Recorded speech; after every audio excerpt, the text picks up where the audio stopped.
Hello, I'm Dennis Green, President of Church Development and founder of the Stewardship System.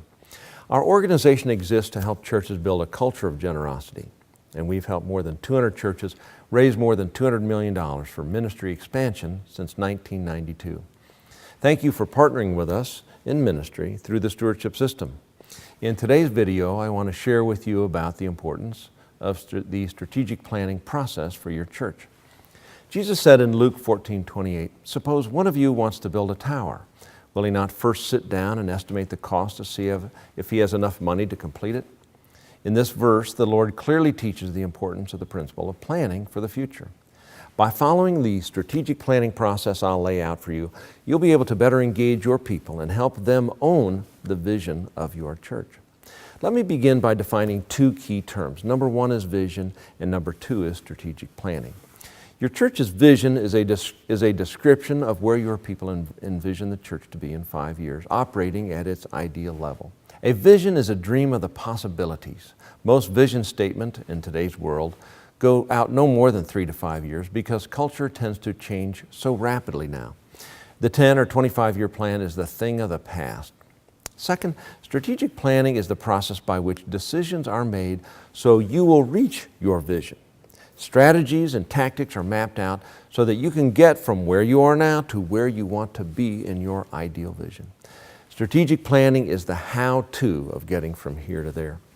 Vision casting is obviously not a new concept. In Proverbs 29, it says, "Where there is no vision, the people perish."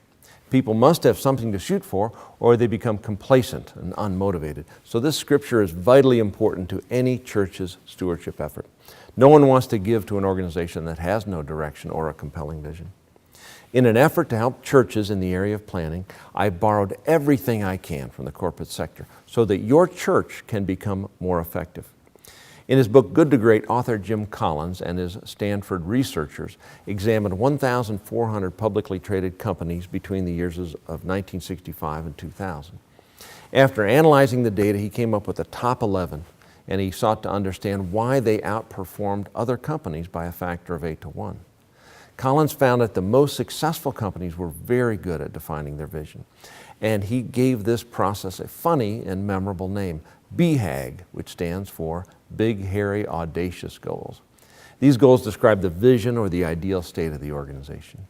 Therefore, the most successful churches should also have some BHAG, or a Big, Hairy, Audacious Goal for serving God. Your pastor is similar to the CEO and must cast that vision to inspire and motivate people to meet those big goals.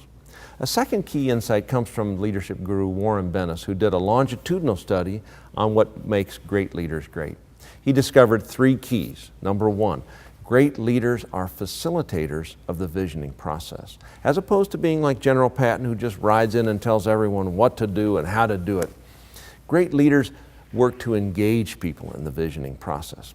They facilitate what the larger group is thinking and drawn towards. Number 2, great leaders do an exceptional job of articulating or casting that vision. Not only are they great leaders and good at vision casting, they do it at every opportunity. And third, Bennis discovered that great leaders help everyone find their place in the vision. Those who are servants, those who can get their people involved and passionate about the vision, in this case of the local church. Hopefully these insights into leadership and vision will help your church's strategic planning process. Tom Rainer, in his book on effective churches, Breakout Churches, actually borrowed the research methodology from Good to Great and applied it to the church world to discover what works. Well, guess what he discovered? Breakout churches actually have a clearly articulated vision. They're good at implementing a strategic plan. Let's take a look at the 5 core components of a strategic planning process so that you can get started in your church. Number 1, internal and external analysis. Number 2, dialogue and feedback. Number 3, mission and vision statements. Number 4, goal setting and defining objectives. And number 5, strategies and tactics. At each step of the process, you want to engage your people and include them in the planning and dialogue. Step number 1, strategic planning. You'll begin by assessing the environment in which your church operates. This would include an internal assessment of your strengths and weaknesses, of staff, financial position, and current position in relation to other churches in your area. You'll look at the overall condition of the church in this phase. With your external assessment, you'll look at the forces operating outside of the church that will affect your ministry, including threats or competition. Whether we like it or not, we've got to deal with these forces. Church trends, technology, other churches in the area are three factors that you ought to consider. Perhaps one of the biggest factors affecting churches right now is the decline of denominationalism. If a person was born a Methodist, they won't necessarily attend a Methodist church as an adult. People have been leaving mainline churches in droves for the last 20 years. Depending on your denomination or affiliation, you'll need a strategic plan to address this trend. A second environmental force affecting your churches is the rapid change in technology and how this affects how we do church. To demonstrate, I want to pose a question to you. How are you communicating with your people who are age 35 or younger? If you want to connect with this group, the best way to reach them is through text messaging. Since I'm a bit over 35, I'm trying to get up to speed on texting, so I'm learning how to send text messages en masse. So if your church wants to remain relevant and connected to younger generations, you've got to learn how to communicate with them, like through mass text messages, so that you can connect with them and serve them. So you need to look at social technologies, economic, political forces that will influence your ministry. Next, you'll need to engage your people, everyone, in a dialogue and obtain their feedback based on the information you discover in step one. Additionally, you want to ask the church to weigh in on your purpose, mission, ministries, and the reason that you exist. What values do you want to live out as a church? All of this information and input should coalesce in step three with an exercise where you craft a specific mission and vision statement. You certainly don't want to complete the writing of your statements by committee. Just have a few key members work on writing that mission and vision statement. They need to take a survey or have a forum where you can decide on which statement best fits your church. Then your governing body can make a final vote. In step four, you'll want to set goals and define objectives based on the mission and vision for your church. In this phase, you'll need to make deliberate choices about the ministries or services that you'll offer through your church.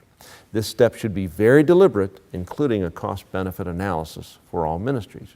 You need to clearly answer this question: what's the best thing we do, and how should we deliver it in light of our mission? You'll set specific ministry goals at this phase and map out clear objectives for each ministry.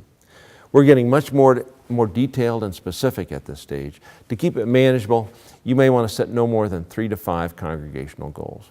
Each ministry you choose to run in support of your mission should publish several clear and measurable objectives. Our objectives are more specific in nature and supportive of the goal. They bring into even greater focus the outcomes of the organization. But don't forget to engage the Holy Spirit in the process. You've got to be flexible enough to adjust your efforts if God is leading you. The fifth and final step in the planning process is to develop strategies and tactics. They define how the goals and objectives are going to be achieved. While not all strategic plans include tactics, a good strategic plan will include at least the key tactics thought to be important to supporting the strategies you develop. Generally, tactics are more fully developed and added to the plan as time goes on. Tactics are the specific tasks associated with carrying out strategies. A comprehensive strategic planning process takes 3 to 6 months to complete.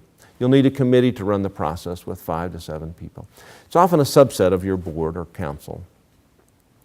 At various stages, you're going to want to have town hall meetings to gather input from your whole church body. You could use surveys at each step of the process. In order to do a good job of communicating with your people, you'll also want to do a newsletter at the beginning of the process to let people know that you're beginning the strategic planning process, and a follow-up newsletter to articulate your vision, goals, and strategy. One suggestion I would make to improve your planning process is to retain a professional facilitator to help you with your corporate feedback gathering sessions. We hire an external facilitator at my home church, and they really help to move things along quickly and smoothly. This is what they do, and they're good at it. They'll be a blessing to your church. If you need help finding a facilitator, please call me at the number listed at the end of the video, and I'll be happy to give you a referral. Another recommendation is that you complete the strategic planning process before you ever do a capital campaign. This will help you build a consensus around the direction upon which you'll be moving your church prior to the challenge of a capital campaign. You may not even wind up doing the campaign, but the planning process will have a positive effect on generosity.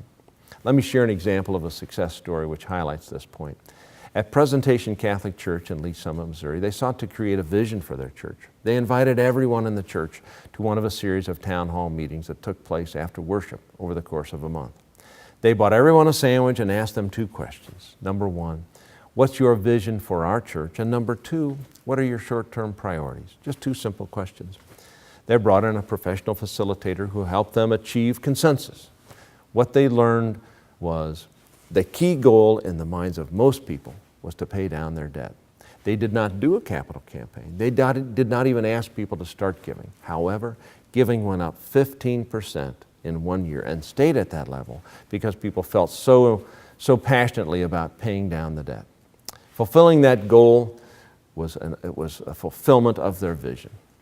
A second great strategic planning example comes from First Presbyterian Church in Paola.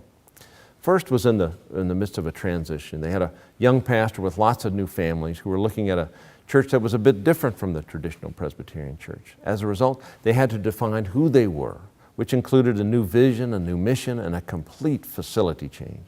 As of today, they've now gone through 4 capital campaigns, and they've moved into their new building, and they have a new name, a new look, a new brand, and a new feel. Guess what? They are growing because their changes were based on consensus around the new vision. It's exciting to be part of a church that has a planning process with an exciting vision. These are great examples of the kind of success that you can have when you create a consensus-based strategic plan. If I can be of assistance, don't hesitate to call. Good luck and God bless with your strategic planning.